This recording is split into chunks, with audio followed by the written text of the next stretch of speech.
기도하겠습니다. 사랑의 하나님, 이곳에 말씀의 영으로 임하셔서 저희로 하나님께서 들려주시는 그 뜻과 생각을 잘 헤아리게 하여 주시옵소서. 우리 모두가 말씀 앞에 한 마음과 한 영이 되도록 저희를 주장하여 주시옵소서. 예수님의 이름으로 기도합니다. 아멘. 예레미야서는 하나님의 말씀을 대언하는 선지서이면서도 부분적으로는 역사서이기도 합니다. 이사야서에도 히스기야 왕 때 아수르가 쳐들어왔던 이야기들이 나오고, 에스겔서도 바벨론으로 포로로 끌려간 유다 백성들의 모습이 나오니 선지서가 역사적인 사실을 전달하는 것 자체는 이상한 일이 아닙니다. 그러나 예레미야서는 역사를 전달해 주는 선지서들 중에서도 독보적일 수 있는 것이, 예레미야서에 담겨 있는 것은 유다 멸망당한 후의 역사이기 때문입니다. 예레미야서를 통해서 우리는 나라가 망했어도, 지도층들이 포로로 다 끌려가 버렸어도 여전히 그 땅에 남은 사람들을 통하여 역사가 지속되어 가는 것을 볼 수 있습니다. 물론 국가로서의 기능을 할 수 있을 때와 나라가 망해버린 뒤의 역사는 매우 다르죠. 누가 정책을 세우며 누가 민심을 하나로 모을 수가 있겠습니까? 예레미야서가 보여주는 역사는 그러한 혼란한 시기를 반영하며, 그럼에도 그 안에서 하나님의 은혜와 섭리는 변함없다는 것을 보여줍니다. 나라가 망해도, 민족이 흩어졌어도 하나님은 여전히 함께 하십니다. 오늘 우리는 말씀을 통하여 혼란 속에서도 그들을 지키신 하나님, 그들에게 살 길을 제시하시며 생명으로 인도하시고자 하는 하나님의 마음을 볼 것입니다. 그리고 그러한 하나님께 대하여 사람들이 어떻게 대답했는지도 살펴볼 것입니다. 우리가 아는 대로 바벨론이 3번에 걸쳐서 예루살렘을 침공했습니다. 첫 번째와 두 번째 침공 때에는 일부 지도층들을 포로로 잡아가고 봉신의 예, 너네가 우리를 섬기는 나라가 되기로 맹세해라, 이 정도로 끝이 났습니다. 그러나 3번째로 침공에 들어왔을 때에는 더 이상 유다가 한 나라로 온전히 남지 못하게 했습니다. 왕자들은 다 죽이고 시드기야 왕은 눈을 뽑혀서 쇠사슬에 묶여 포로로 끌려갔습니다. 지도층들을 이렇게 다 제거하거나 포로로 잡고 유다 지역을 관할하는 총독을 새로이 세우게 됩니다. 그나마 이 바벨론의 방식은 신사적이라고 할 수가 있습니다. 바벨론보다 앞서 패권을 잡았던 아수르 같은 경우는 여러 정복한 지역들의 민족들을 이렇게 옮겨다가 서로 다른 곳에 이주시켜 버렸습니다. 강제로 이주시켜 놓고 그 안에서 민족들이 혼합되게 만들었습니다. 민족이 섞이게 되면 어떻습니까? 서로 다른 문화에 서로 적응하느라 그 외부에 대항할 만한 어떤 구심점을 세울 수가 없게 되죠. 반란을 일으킨다는 것은 더 어려운 일입니다. 그러나 바벨론은 1차와 2차 때 잡아간 포로들부터가 고관 대작들, 총명한 청년들이었습니다. 그들에게 바벨론의 문화와 바벨론의 언어를 가르쳤습니다.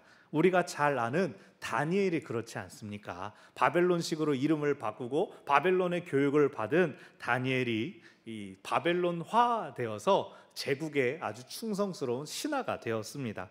잘 훈련받은 다니엘, 바벨론을 위해서 잘 봉사하다가 바벨론이 무너진 다음에 바사가 들어섰을 때 페르시아 제국을 위해서도 여전히 높은 자리들을 차지하고 중용될 수가 있었습니다. 진짜 훌륭한 인재였다는 거죠. 그럼 남겨진 지방에는 어떻게 했느냐? 바벨론은 예루살렘에 살던 사람들은 잡아갔습니다. 대신 유다의 남은 포도원, 밭, 땅들은 기존 사람들이 가지고 있던 그 모든 재산들은 그 땅에 남겨져 있는 사람, 포로로 잡아갈 가치도 없는 노비, 천민들, 종이었던 사람들에게 나누어 주었습니다. 이제 이 땅에서는 신분이 낮고 미천한 사람들끼리 농사나 지어라 라고 하는 것이죠. 하지만 천민들의 입장에서는 어땠을까요? 땅이 생겼습니다. 내 손으로 수고한 것을 내가 벌어 먹게 되었습니다. 물론 이 섬기는 나라에 바치는 세금 같은 것들은 있었지만 이전에 노비로서 천민으로서 사람 대접 못 받던 때에 비하면 천지개벽과도 같은 것이죠. 그래서 이들에게는 바벨론이 자기들을 자유인으로 만들어주고 땅도 준 어떤 개혁의 주체가 된 것입니다. 바벨론의 입장에서야 자기들이 다스리는 나라가 자유인들이든 천민들이든 무슨 상관이 있겠습니까? 일제시대에 일본인들이 조선 사람들을 반상으로 구별했습니까? 그냥 다 에이 조센징 이러고 말았죠. 근데 바벨론은 그냥 똑같이 무시해버린다 이것이 아니라 속국을 잘 통치하고 관리할 수 있는 영리한 방법을 사용한 것입니다.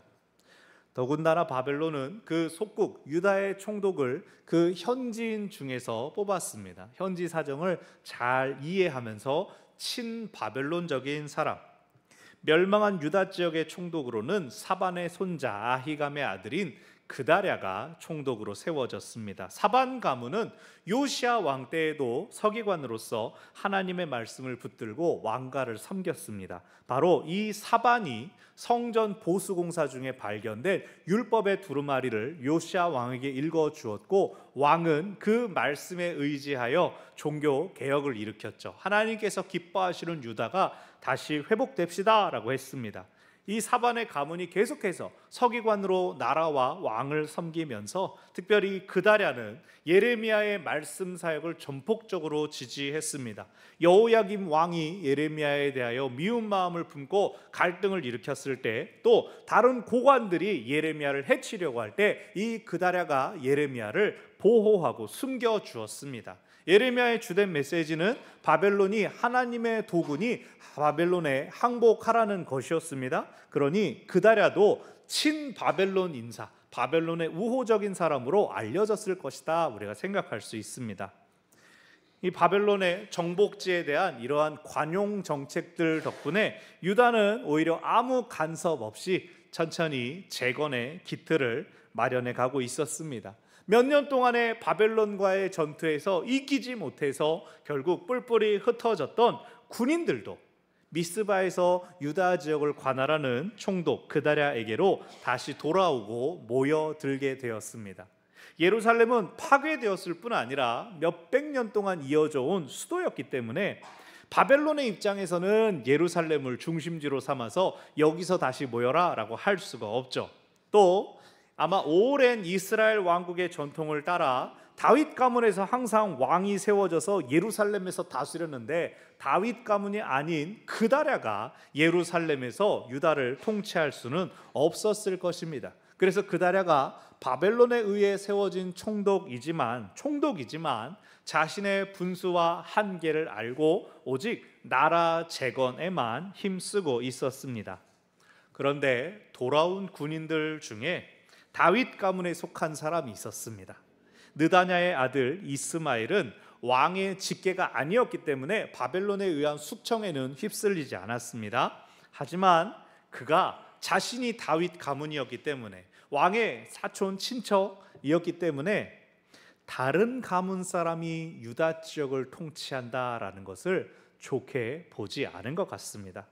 말하자면 유다 사람은 다윗 가문이 다스려야지 라고 생각했다는 겁니다. 근데 더 나쁜 것은 이 이스마엘이 단순히 왕위를 노리는 것이 아니라 암몬 왕의 사주를 받고 있었습니다. 유다 지역이 멸망하게 되자, 유다 왕국이 멸망하게 되자 빈 땅이 되어버린, 바벨론 직할령이 된 그 영토를 이 가나안 주변에 있는 다른 민족들이 탐내는데, 그 중에 암몬 왕 바알리스가 이스마엘을 꼬드겨서 저 그다랴를 살해해라, 네가 왕이 되어서 나라를 회복해야 되지 않겠느냐라고 유다를 삼키려고 했습니다. 이것을 다른 군인이었던 가레야의 아들 요하난이 미리 알았습니다.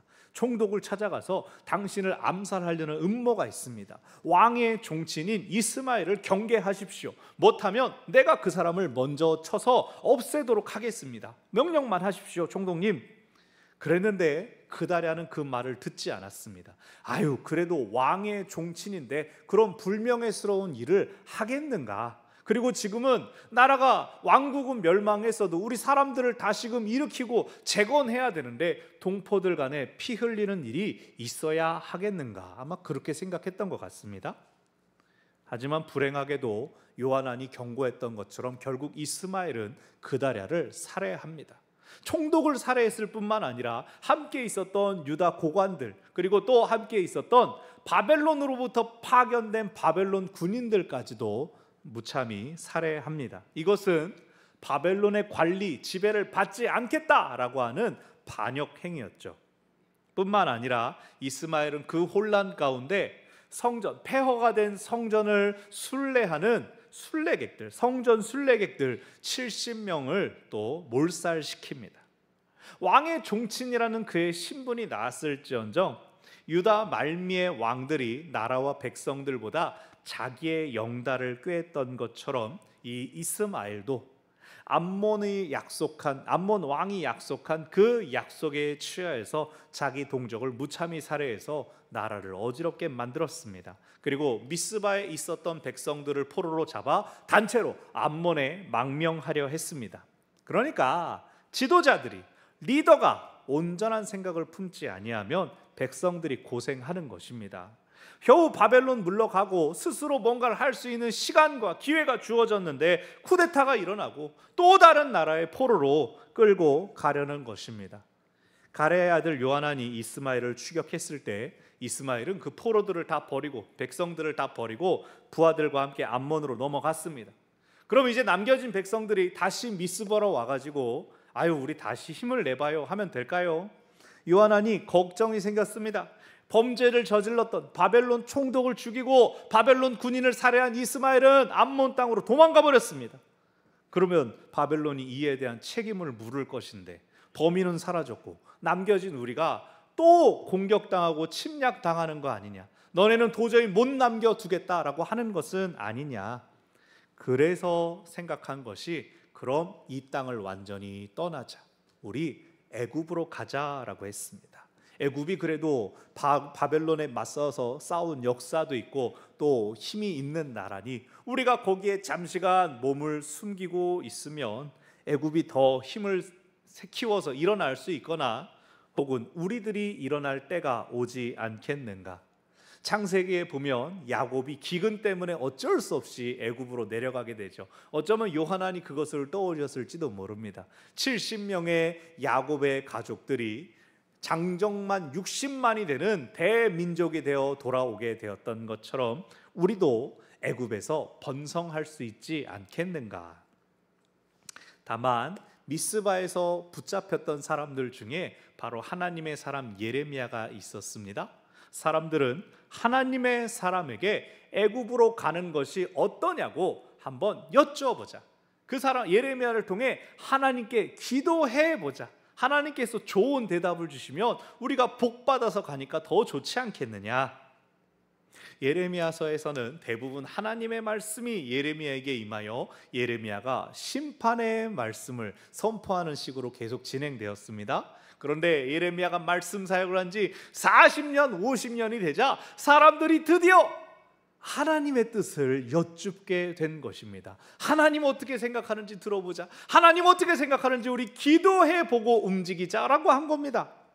어쩌면 이것은 그들이 멸망 이전 혹은 왕국시대 이전처럼 이스라엘 족장들이 있었던 때처럼 하나님이 주신 말씀을 따라 사는 삶의 첫 걸음이 될 수도 있었습니다. 하지만 예레미야는 오랜 시간 동안 왕들과 유다 백성들이 어떠한지를 보고 있었습니다. 하나님께서 말씀하셨다고 그들이 바로 순종할 것 같지가 않았습니다. 그래서 다짐을 합니다. 너네가 지금 이거 기도해가지고 하나님 말씀하시면 듣는 거다. 근데 42장 6절에서 백성들이 약속합니다. 좋든지 좋지 않든지 우리가 순종하겠습니다. 예레미야가 기도하고 열흘 후에 하나님의 말씀이 임했습니다. 하나님의 말씀은 애굽으로 가지 말아라. 이 땅에 계속 머물러 살면 내가 너희를 구원하리라. 내가 너희를 건져내리라. 뿐만 아니라 너희만 잘 살 수 있을 뿐만 아니라 바벨론에 간 포로들도 내가 돌아오게 하겠다. 그때를 위하여 기틀을 마련하라. 그것이 하나님의 말씀이었습니다. 내가 구원하겠다. 내가 회복시키겠다. 하나님이 약속하여 주셨습니다. 그런데 하나님께서도 그들의 속마음을 알고 계셨습니다. 그냥 애굽 가지 마. 그러니까 애굽 가지 마. 내가 잘해줄게. 이렇게 하시는 게 아니라 만일 너희가 애굽으로 가면 재난을 입을 것이다. 경고의 말씀을 주십니다. 그리고 그 경고가 오늘 본문의 내용입니다. 이미 이들은 하나님께 기도할 때 어떤 상황이었습니까? 우리 애굽으로 갑시다 라고 했다가 근데 잠깐 하나님께 여쭈고 갈까요? 이렇게 한 겁니다. 그러니까 여쭌 다음에 움직입시다가 아니라 움직이다가 잠깐 하나님께 사인 한번 받읍시다. 그래서 기도는 하고 있지만 이미 갈 준비는 끝내놓고 있습니다. 그것을 아시는 하나님께서 15절에서 이렇게 말씀하십니다. 너희가 만일 애굽에 들어가서 거기에 살기로 고집하면, 이미 마음을 먹고 있는데 그 마음을 내려놓지 않겠다고 고집을 부리면 하나님이 알고 계시는 겁니다. 그들이 하나님께서 어떤 응답을 하시든 애굽 가서 살 건데요? 이 생각을 하고 있는 걸 이미 알고 계신 겁니다. 애굽에 가려는 이유는 뭡니까? 애굽이 바벨론에서 조금 더 멀기 때문에, 유다에 있는 것보다. 또 애굽은 전쟁의 영향도 적고 또 나일강이 풍성한 이 양식을 제공해 주기 때문에, 농사가 잘 되기 때문에, 그래서 유다 사람들이 생각하기를 그곳에는 전쟁도 없고 그곳에는 배고픈 일도 없을 것이다 했습니다. 근데 하나님께서 그 생각을 아시고 말씀하시기를 너네가 애굽으로 가면 전쟁과 기근이 너네를 따라 애굽으로 갈 것이다 라고 하십니다. 너희가 그 땅에 살기 위해서 가려고 하지 근데 그 땅에 가면 죽을 것이다 라고 하십니다. 이러한 하나님의 말씀을 전하는 예레미야가 자기도 확인시킵니다. 20절을 보면 너네가 기도하고 하나님의 말씀을 전하면 듣고 따르겠다 그러는 말로 너희 마음을 속였다. 너네가 따르지 않을 거면서 따를 거라고 말해서 너희 스스로 속였다. 그러니까 처음부터 하나님 어떻게 말씀하시는가 듣고 가야지 이게 아니라 하나님 애굽으로 가라고 하시겠지라고 그 답 들으려고 기다리고 있었다는 겁니다. 바벨론에 대항하여 애굽에 붙자, 이것은 소위 유다의 민족주의자들이 이전부터 주장하던 것이었습니다. 우리의 힘이 약하니까 힘의 균형을 잘 잡아야 되는데 바벨론이 아니라 가까이 있는 애굽의 도움을 받자, 애굽을 지지하자, 지원하자라는 것입니다. 그것이 민족주의자들의 견해였습니다.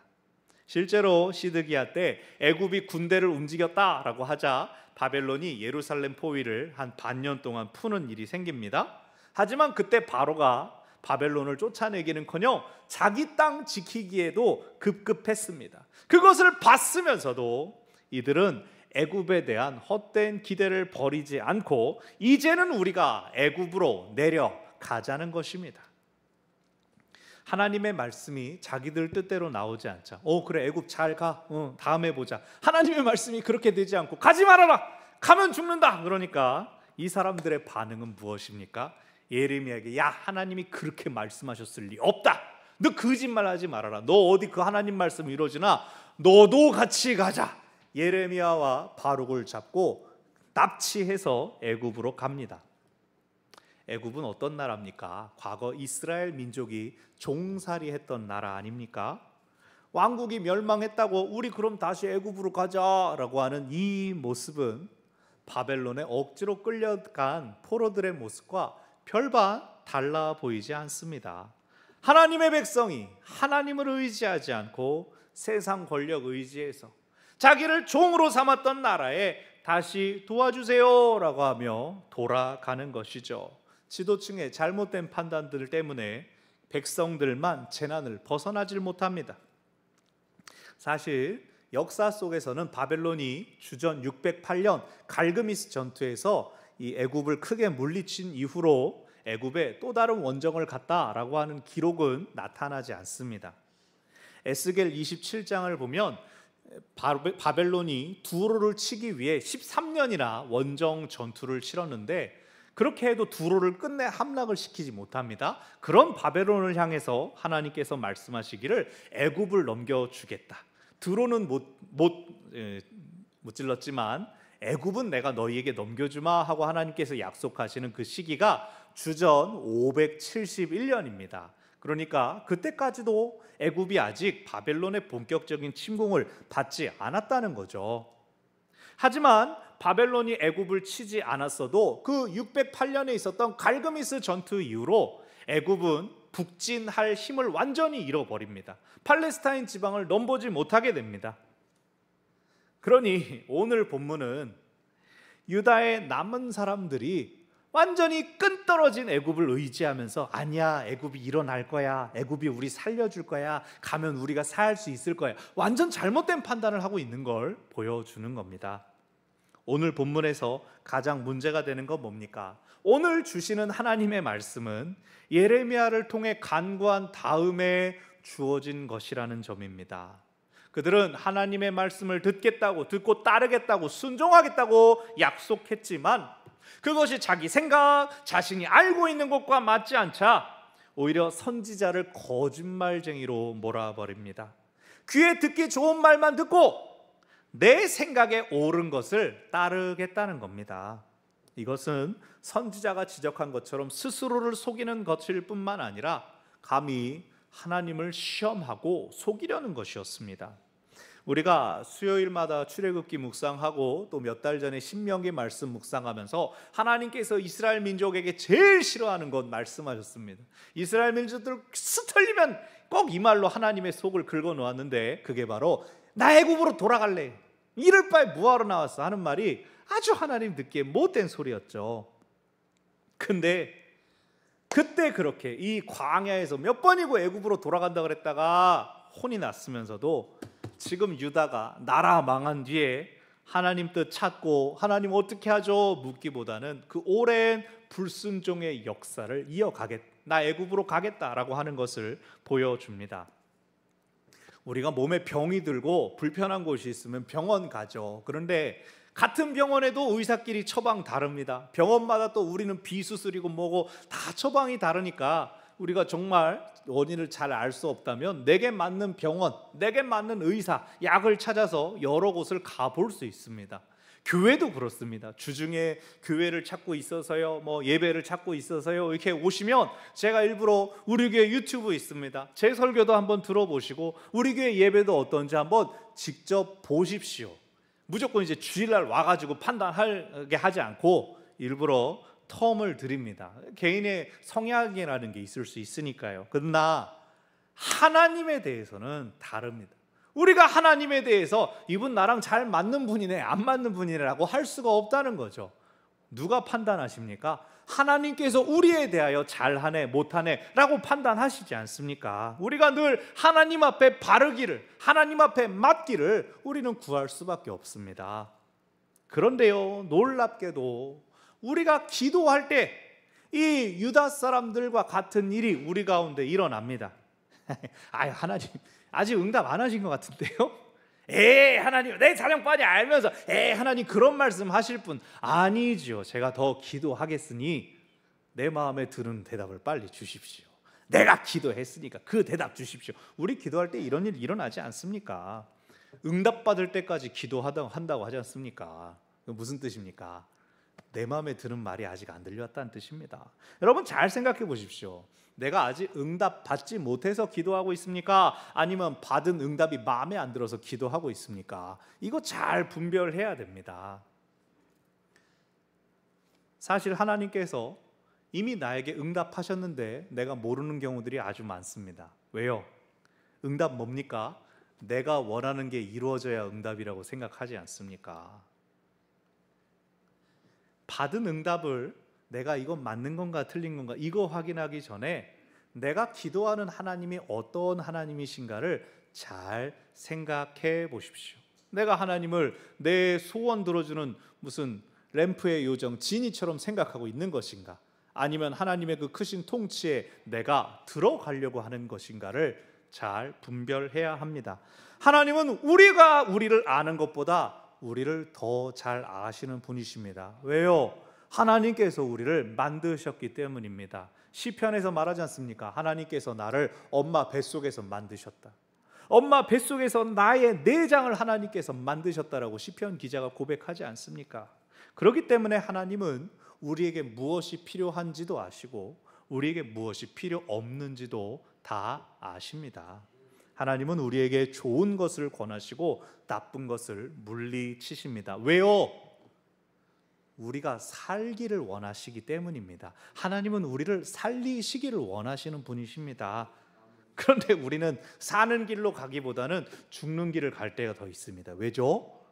내가 나를 제일 잘 알지라고 생각하는 겁니다.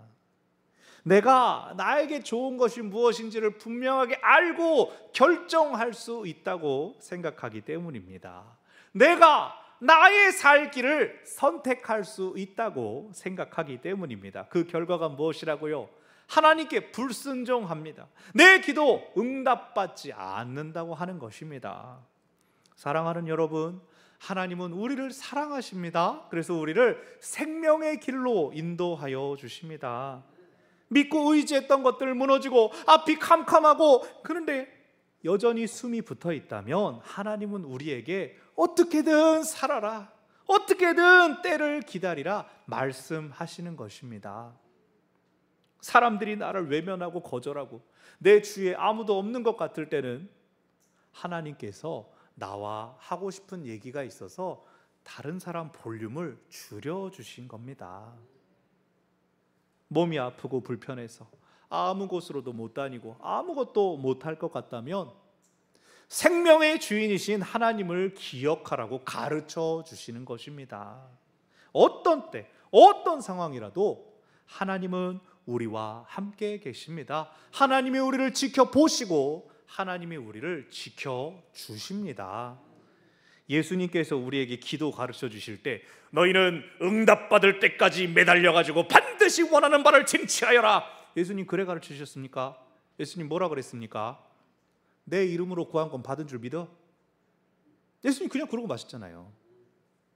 예수님께서 겟세마네에서 이 잔을 옮기시옵소서 얼마나 간절히 기도하시는지 피가 땀처럼 떨어졌다라고 하는데 예수님이 이 잔을 옮기지 않으면 나 산 안 내려가 버려요. 나 안 잡혀요. 예수님 그랬어요? 아니에요. 예수님은 기도하기 전부터 하나님의 원이 무엇인지를 알고 계셨습니다. 그래서 겟세마네 기도 마지막에 뭐라고 하셔요?